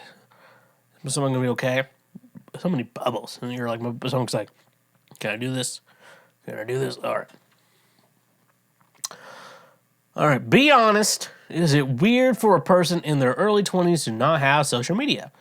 I'm pretty detached from people as I do college from home and commute. I also don't have friends. My messages are drier than an old guy's eyes. As a result of this, I'm pretty socially anxious, and to myself, this has kept me from having any form of social media such as Instagram, Snapchat, Twitter, etc. I also think it's because I'm uncomfortable with posting and have others judge me. This has been a theme in my life. The closest thing I have is this. Is it odd to not have social media? What? I don't think it's odd to not have social media. I don't know. So, like, the way I use social media is, like, there's really a couple ways I use social media. I don't have, like, I've just, like, a couple public pages, like, couple public social media pages where it's, like, my Facebook, which is, like, my Christian name, Sam, which some of you already know that. There's the Schweezy Facebook page. There's the Cancel Schweezy Facebook page. There's at the Schweezy, Twitter, Instagram, TikTok, and stuff like that. And like, I don't post like personal, I don't really post personal stuff on it. But then I also question where it's like I posted a whole video of like I failed No Nut November. So I don't know how good I'm doing with my life. It's just like sometimes I feel like I talk too. It's like I would never give personal information about my life, and then I post a video. It's like I failed No Nut November. Yeah, so I mean, like, I use social media for that, but then, like, when I go on Facebook, it's like I follow a bunch of meme pages, then I go on Instagram, and I follow people I like and interested in, and then you eventually go to people you don't follow, and you just see random shit that's curated towards you, and, like, some funny memes, and I do watch, like, pimple popping, and pimple popping's great, but I love ingrown toenail removals, like, oh my god. If any of you have had anything similar to that, and you know the relief that comes out of it, oh yeah. You know what I'm fucking talking about. There. Anyways, though, yeah. I bet you haven't read it 100%. That's the thing, though, with social media. It's like, I think initially it was created to, like, help people keep in touch with each other and see what what's happening in people's lives and stuff like that. Which, it's one thing. It's nice to have, but I feel like you have a more private life and stuff like that, so you don't really necessarily need that. And so, like, because I definitely have a private life, which I should probably, which is some parts of my life I should probably keep private and not be talking about on this fucking show. But yeah, it's like, I feel bad that you don't like have friends and shit. Like you need to make friends and stuff like that. That's also, you have social anxiety. You said socially anxious. I'm like, yeah, it's social anxiety. Here's the thing though. I always like have to tell people this. Like, you see people you want to be friends with. I'm not saying necessarily like, it's hard to like gauge this, but you have to hope you find people who are like, I want to be friends with that guy, and then you're like, is he a shitty human being or not? Like, you have to figure that shit out. But like, I always like just force friendships on people. Like, I'm like, you're gonna be my friend and stuff like that. And if they're a shitty person, they're gonna like not be a good person. But if they're actually a decent person and you can force a friendship on them and you be a good friend in return, like I always say, like you can force friendships. You have to be a good friend in return. Like, that's what I always have to say. Things can really work out for you because then you really find yourself a good friend and someone you can really have a good time with. So I do think you should have like it's not necessarily the life, your social media life I'm caring about. It's like actually your personal life I'm more worried about. Like, being on social media is like, it's nothing. Like, it doesn't sound like you have anything to promote or anything like that. So it doesn't matter. But like, I kind of want you to focus on your real friends. And like I'm telling you, find people you want to be friends with, and hopefully find people you want to be friends with who are actual good people. Force your friendship on them. Be a good friend back, and they'll be a good friend too. I think that's a good strategy, I would say, for you. Do religious people understand it is heartbreaking as an atheist to know they think I deserve to burn in hell? I understand not everyone who is religious believes this, but many do, and it is part of many holy texts which people try to legislate with or even wage war over. I think of myself as a generally kind and good person who cares about people. When I learn someone participates in certain belief systems, I wonder if they would think that there's something wretched about me if they were to find out I don't believe it's hard. Okay. I'm gonna put a sound drop here. Cool stuff. Slick That's stuff. not the neat right stuff. one. That was the literal worst one I could have picked.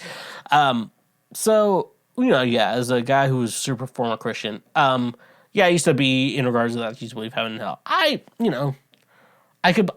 I'll believe there's a heaven. I can believe there's a heaven. Part of me believes there's a heaven. If there's a God that exists, there's a heaven that exists. But I don't know. I cannot believe hell exists. And I grew up in the scare tactic of like, you're going to hell, you gotta be saved and stuff like that. You gotta be scared. You're going to hell so you can be saved. And part of me, like, if you actually genuinely believe that and like you're a genuine good person, you're like, you just like, it's anxiety, like thinking like, oh my God, I don't want this person going to hell. I don't want this person going to hell. And stuff like that. It's anxiety ridden, stuff like that. Nowadays, the Bible doesn't really support an idea that hell actually exists. Like, I don't know how. There's probably legitimate reasons, but like, I don't think hell exists. I don't think hell exists. I think, I don't know what I believe anymore. I like the idea of, I like this. I believe if I could like just choose what the afterlife is or whatever, it's the Christian God. But like, there's no hell. Hell never existed. But it's like, it's this universal truth. It's like this universalism where we all go to heaven, but we're all stripped of like our evilness. And I think we have a little evilness all in all of us, but we're stripped of that. We get to go to heaven and we're pure or whatever. That's if I got to choose it, that's what I would believe. And I would never say anyone goes to hell or anything like that. But like, if there's a purgatory, maybe it's like, I don't want to go there. And you're like, okay, you can stay. I don't know. It's weird, but like, I'll go back to the saying where like, yeah, I was in the sector of like, I don't want people going to hell. And I would say myself, and people were like, I'm not trying to brag or anything. This sounds like I'm trying to brag when I'm not. But like, I was genuinely worried because I saw like 2 or 3 of these play situations or like dramatizations of like, oh, this guy's going to hell and he's going to hell and burn for eternity. And they tried to scare you with that shit. And that generally made me worried for people. And I have to save everyone, So, like, do religious people, like, everyone's different. So, like, everyone's going to say they're different. But I think there's 2 types of people, you would say. Like, the normal Christian who'd be like, yeah, you deserve to go to hell. You're a bad person. I don't like you. Like, and those people suck. And that's why I don't hang out in Christian circles anymore. But there's like the genuine people like I think I was and who I try to associate myself with who would say that like we're scared. We don't want you to burn in hell. We want you to go to heaven with us. And it scares us that you would do that, and we want you to like change your life and stuff like that. So generally, like I think I want to hope the majority of like the people who at least I was involved with like believe that like we're scared. We don't want you to be this way. We want you to go to heaven with us and stuff like that. But for the most part, like there's a lot of people who are like, I think you deserve to go to hell. Like you see people who are like, oh, you are attracted to men, you deserve to burn in hell for eternity. And like, I didn't choose this. Like, well, God wants you to burn in hell. I'm like, and you know, I don't know. And I'll keep this short, but like, it just seems weird to me that it's like, okay, God created heaven. It's like, oh, when you die, you come here and you're perfect. There's hell though, so if you don't like God, then God will make a decision. Like, well, I guess you're going to hell for eternity. He's like, God, you created me in your image. Yeah, but I don't like you anymore because you didn't like me. I'm like, okay, there's a lot of problems there. So we're gonna stay out of that. Is the blue-green message bubble really a problem in America, or is everything just a joke? As a European, I see posts quite often about shaming Android users in this war. In my country, no one uses SMS anymore, so I didn't even knew about this difference. It is quite weird to judge someone based on a color, in my opinion. Okay, so basically, if you didn't know the story, if you use an iPhone, when you text other people, it's going to be like a blue message. When you text an Android user, it's a green message. I think it's... And before I go into my hatred of Android phones, with an iPhone, like if you text someone with another iPhone, it's something you're like, okay, I'm texting a legitimate phone number. This is a real person. I'm talking to a real human being, and stuff like that. So you know it's like a real human being because they have a real iPhone and stuff like that, and stuff like, oh, hey, so you know if you go into a situation like you're just kind of having a rough month and like can't pay my phone bill, and then your phone bill is like, we quit, and then you're on Wi-Fi, you can still text your friends, and it's just normal, but if you have an Android user, you can't really text them. A lot of things with the Android users, though, it's just SMS text, so you have this idea that you're texting, are you texting sometimes you feel like, are you texting a real person, or are you not? Because sometimes with iPhones, like, you know a message was delivered to them, because it'll say delivered. With, like, anyone with an SMS phone, you're like, yeah, I don't know. I don't know what's going on here. Is this a fake number or not? And then, and then a lot of spam numbers are always Android. And if you try to use a dating app and a girl's like, let's move this to text. They text and it's an Android number and they're like, all right, you send this, go to this website, fill out this survey, put your credit card information in so we can get that information. Like, okay. Here, you know, and it's just a lot of scammers have used Android phones too, or stuff like that, because basically you can get like a Google phone number and it's going to show up as Android to most phones. But with like iPhone, like, you know, it's a legitimate phone number. And honestly, like, I've heard a lot of people, and I mean, I've been using iPhone since 2015. Like, I'll tell you this. I got my first smartphone, I want to say 2011. I got the first Samsung Galaxy phone, and it was fucking ass. It was the worst phone I've ever used in my life, and for real, that's rough, buddy. It was fucking the worst phone I've ever used in my life. It would like heat up, and like I would just like try to use the GPS, and the phone would crash. Like, for real, it was so bad. And like I told my parents about it, I'm like, I need a new phone or whatever, and it took forever for me to actually be able to upgrade to an iPhone. I'm like, I'm getting an iPhone, stuff like that. My mom still uses like a Samsung Galaxy phone. She's like, I don't want to use an iPhone. It's so complicated. I'm like, no, it's not. iPhones are the easiest fucking phones to use. So I was like, people are like, PC or Mac? I'm like, okay, you can make an easy argument for both. I use Logic Pro X and Final Cut Pro for every day. Every day I use those two apps. So I need a Mac for that. But PC users could like just totally justify like how cheap they could make a good computer for that. I'm like, okay, that's fine. iPhones are always going to be better than Androids for real.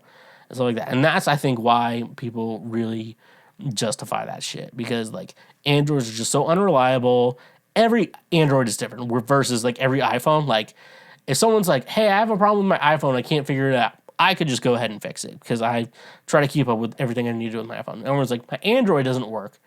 Like I can't fix, even most Android users probably can't fix that shit. It's so bad.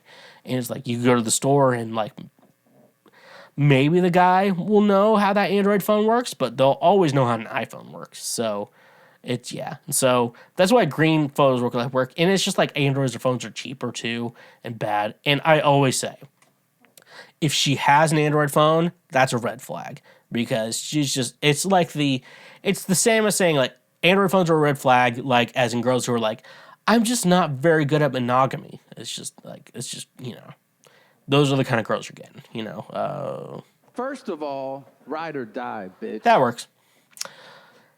Is it a myth that you can trick someone into being drunk by giving them non-alcoholic beverages? So, yeah, I think that just falls under the placebo effect. For those of you who don't know what the placebo effect is, I feel like if you're a genius if you listen to this show. Placebos are basically like if you're going to do a drug study, they basically want to get basically reactions of people they give the actual drug to versus they give like a fake like drug to where it's like it doesn't actually necessarily work or it doesn't gonna give you anything. It's like a sugar pill or whatever. And so people are like they take it and like they see like what effects they get on it and yeah, I would say, like, if you're giving someone alcohol all night and they're not necessarily, like, a person who drinks alcohol a lot, like, they'll definitely 100%, like, start acting out because, like, they're just like, I'm drinking more, it's so great, what's going on? And stuff like that, but, like, me, I'm like, I'll go to bars and they'll be like, I'll be like, I've been asking for Jack and Coke, no ice. That's been my bar drink. And people are like, why are you drinking it warm? I'm like, first of all, it's not warm. The Coke is cold when you pour it and stuff like that. But also, they kind of like, if you put ice in it, it's kind of like water down the drink and stuff like that. So, like, I've been noticing, like, I think I played at a bar one time or whatever. And I got like 9 Jack and Cokes and whatever. Smoked weed because someone gave me weed in the parking lot. And I was like, it took me... The weed was more powerful than the 9 Jack and Cokes. Just saying. And stuff like that. So yeah, 100%. It's just the placebo effect. If you want to know more about the placebo effect, I would say look into it on your own time. But yeah, it's just a placebo effect. But yeah, 100% works. It's just, only certain people. It'll only work on certain people, but other people will not work on. So it would definitely not work on me. If someone's like, all right, I'm going to give you alcohol. I kept drinking. I'm like, this is not taking effect because I've drank a lot of alcohol. And yeah, I know what's going on. All right, last question. Do atheists celebrate Christmas? If so, why? So yeah, I guess generally Christmas is the celebration of the birth of Jesus Christ. And you talk about how and you talk about that Christmas story if you want to look. Matthew, Mark, Luke, and John. I think Matthew and Luke. I think Mark may have the story of Jesus' birth. I can't remember. I think Mark. I think Mark may have it, but John was the wild card in that story. He told the stories that they didn't tell. So you talk about that, and I'll tell you about the story about how they went to Bethlehem for census, and they ended up staying in like a barn, and Jesus was born in a barn, and the manger is not an actual manger. It's like what farm animals eat out of and shit like that. Basically, that's the story, and then so yeah, you have the idea that Christmas is about like the birth of Jesus and stuff like that. But then you're like, oh, but like other religions and stuff celebrate Christmas too. That's kind of weird. What's the story behind that? I think Christmas has become, obviously Christmas has become very commercialized. So obviously it's about buying gifts. You have Black Friday. The idea of Black Friday was that like, basically how the stock market turns, it turns black or whatever, and you're able to buy gifts at a cheap price. And that's what people buy gifts on that time, to do that and stuff like that. So it's come commercialized about buying gifts and stuff like that. And, we have Christmas movies and we have the idea of Santa Claus, like Santa Claus brings gifts at Christmas. So Christmas becomes just more of it's not really become so much of a religious holiday. It's become more of a just normal holiday, which when something I've learned that like Christmas Eve is a religious holiday. So you can't get off work on Christmas Eve, but you can get off work on Christmas Day because that's like a government holiday? Stuff like that. So, and you hear about like people from India. I've just heard this. I'm not like some people from India were like, that's not how it works. I don't know how they talk. That's not how it works. But they're like, well, we like the Christmas tree. We like giving presents. We like the idea that everyone's gonna be good around the holidays, and stuff like that. And I generally think, and as someone who is big Christian and probably just trying to stay away from that and just figuring out their own shit. What? That I feel like, Christmas is more about like, hey, it's this time of year where we should all be giving and loving and try to love one another and help each other out and be good people. And I think that's the real meaning of Christmas. And, should atheists celebrate Christmas? I mean, like, you shouldn't be celebrating the birth of Jesus. You're probably not celebrating that. But celebrating Christmas, I always feel like, is being a good person, helping other people, being good, spreading cheer, and just being a good person. That's why I love Christmas. That's why Christmas is my favorite holiday.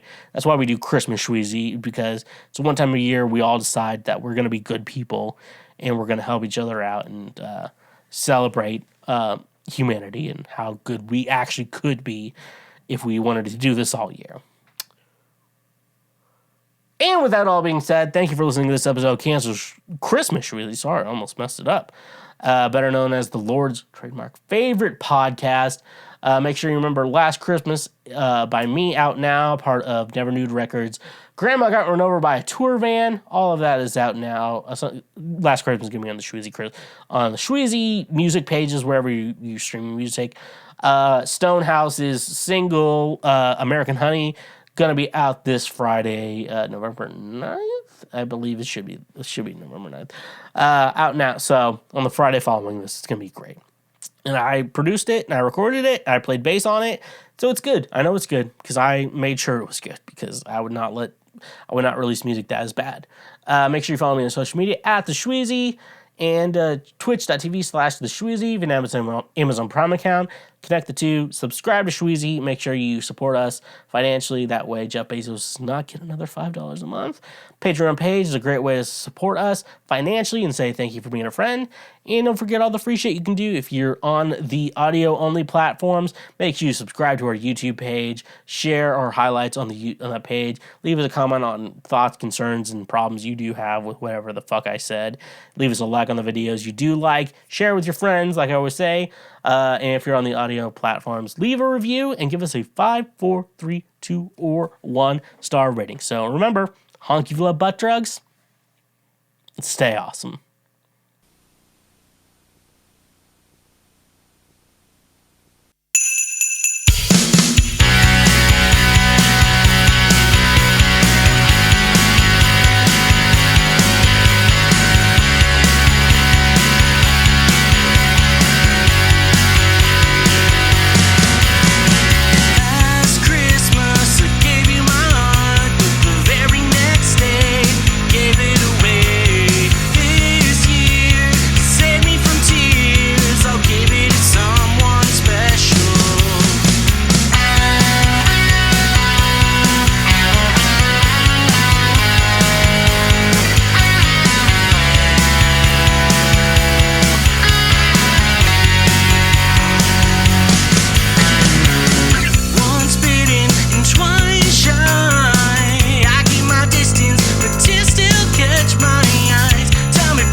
guess I was a shoulder to cry on, a face of a lover with the fire in his heart, a man undercover, but you tore me apart.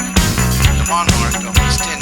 Ooh, now I found a real love, you'll never fool me again. Last Christmas I gave you my heart, but the very next day you gave it away. This year, to save me from tears, I'll give it to someone special. Last Christmas I gave you my heart, but the very next day you gave it away.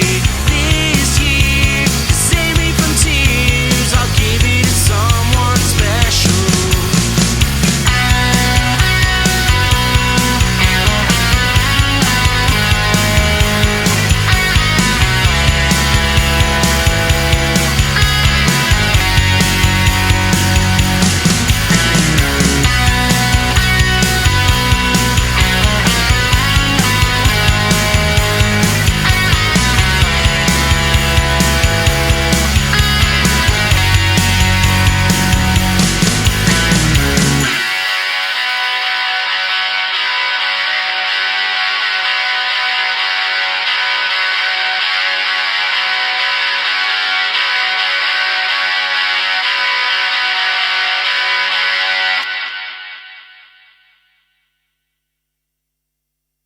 You just finished a full episode of Cancel Schweezy. You are now one of the smartest individuals who will ever exist in our world. If you like that episode, make sure you subscribe. Whether you're watching this show or listening to the show, make sure you subscribe. That way you get notified whenever we release full new episodes as well. And if you're on YouTube, smash that bell button. That way you get notified anytime we make a post over here on YouTube. Honk if you love butt drugs, and yeah, stay awesome.